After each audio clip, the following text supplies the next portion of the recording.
Welcome back to Pattaya Info, and thank you for being here with us once again. It's always great to have you joining in as we take a closer look at what's really happening around the city. Pattaya is always full of movement, full of energy, and full of stories that don't always make it into the official headlines.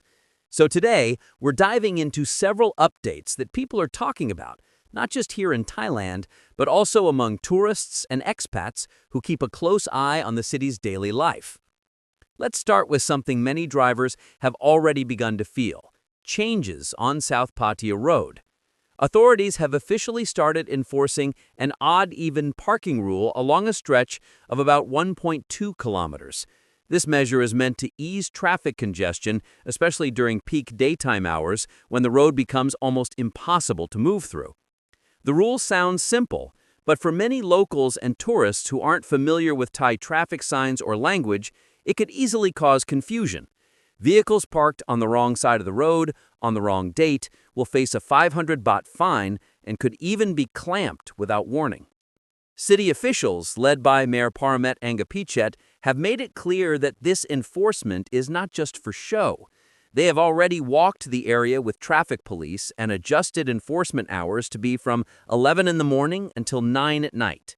Officials say they believe this will help keep the road clear during the busiest hours when tour buses, motorbike taxis, and private cars all compete for space. Some residents say the system is a step in the right direction, while others think it adds pressure to an already stressful driving experience. Foreign drivers renting cars may also be caught off guard, unaware that this rule even exists. Still, the city insists that this is only the beginning and that the same system will soon be extended to other crowded parts of Pattaya. For now, drivers are advised to double-check which day they're parking and on which side before leaving their vehicles behind and heading to the beach or nearby bars. Speaking of the sea, another major update comes from Pattaya's marine tourism sector. Seawalker tours, those underwater helmet diving trips around Pattaya and Koh Larn, are now facing stricter regulations. City officials have begun inspecting tour boats more thoroughly, focusing on safety and environmental standards. In recent years, seawalker tours have become incredibly popular, especially among tourists who want an easy underwater experience without full scuba gear. However, with popularity came concerns. Marine authorities noticed that some operators were not maintaining proper wastewater systems and that reef areas were at risk due to constant foot traffic from inexperienced divers. In response, the city now requires all operators to renew their permits annually, and every company must have trained supervisors certified under marine and coastal resource guidelines. During inspections, officials noted that safety equipment seemed generally adequate for dives at around 3 to 4 meters deep, but environmental control measures were not always consistent. Tourists may not see the difference, but behind the scenes, these steps are crucial to keeping marine life healthy. Coral reefs around Pattaya have already suffered in past years from pollution and uncontrolled tourism. So, while some tour companies worry about costs increasing, others say that protecting the reef means protecting their business for the future. And for tourists watching the promotional videos online, it's easy to forget that behind every beautiful underwater photo, there are regulations and people working hard to make sure those scenes remain possible. From the sea, we move back to the heart of the city, Walking Street.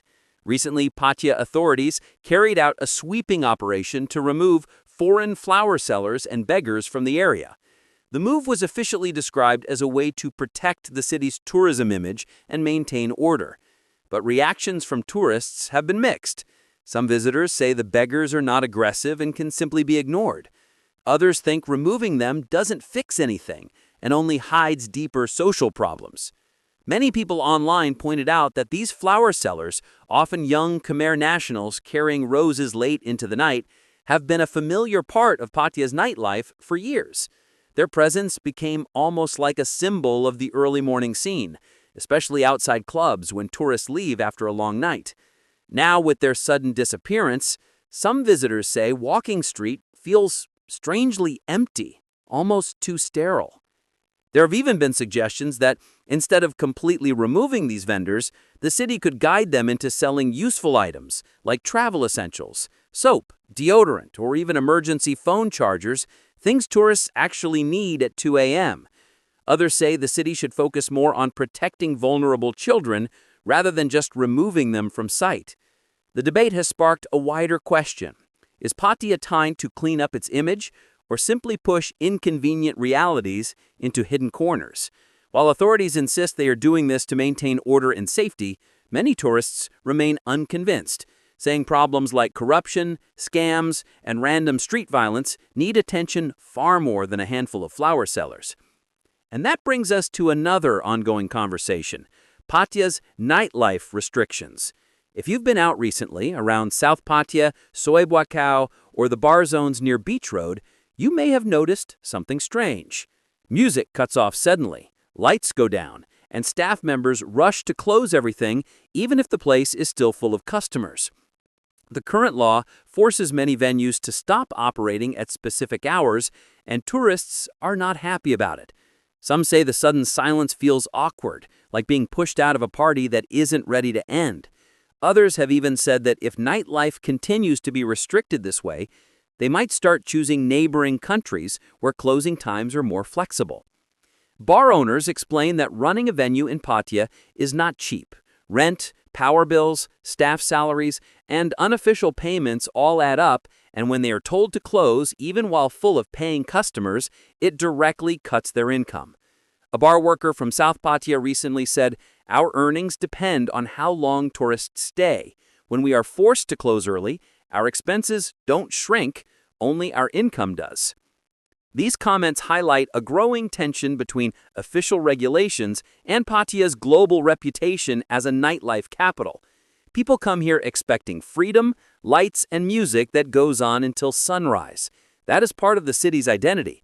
But with new enforcement efforts, the nightlife feels more controlled, more monitored, and less spontaneous. Many staff members, from bartenders to dancers, worry that if things continue this way, the city might lose the very atmosphere that once made it famous worldwide. So what does all of this tell us? Pattaya is a city in transition, trying to modernize traffic systems, clean up its tourism image, protect marine life, and regulate nightlife, all at the same time. But change always creates debate. Some welcome discipline and structure, while others fear the city could lose its character in the process. Pattaya has always walked a fine line between being a wild, free-spirited destination and a controlled, well-managed tourist hub. The question now is whether it can find the right balance.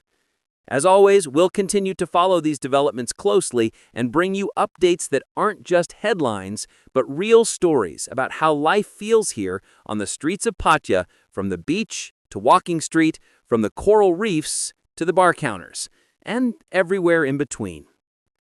Thank you for watching Pattaya Info, and thank you for spending your time with us today. If you enjoy staying up to date with what's really happening here, make sure to stay tuned, and we'll see you again in the next update.